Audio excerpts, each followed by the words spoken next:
এবং নিজেরা যার যার জায়গা থেকে শৃঙ্খলা আমরা মেনে চলবো, বজায় রাখবো। আমি যারা দাঁড়িয়ে আছেন, এই বসো না, বসে যাও। লাল বেলুন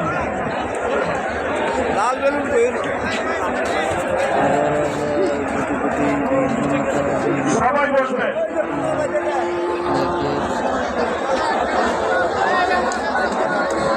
প্রিয় ভাইরা, আজকে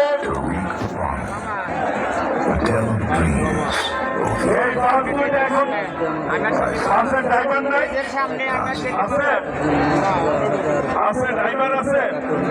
সামনে যারা দাঁড়িয়ে আছেন দয়া করে চলে যাওয়ার জন্য সহযোগিতা করবেন।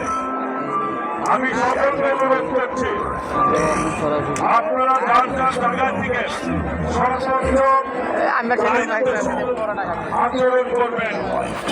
কেউ কারো উপরে বোতল ছুঁড়ে মারবেন না। এইখানে যারা আমরা উপস্থিত হয়েছি সকলে শহীদ রাষ্ট্রপতি জিয়াউর রহমানের আদর্শিক পরিবারের সদস্য সবাই আমরা। তাদের সকলে ভাই ভাই দয়া করে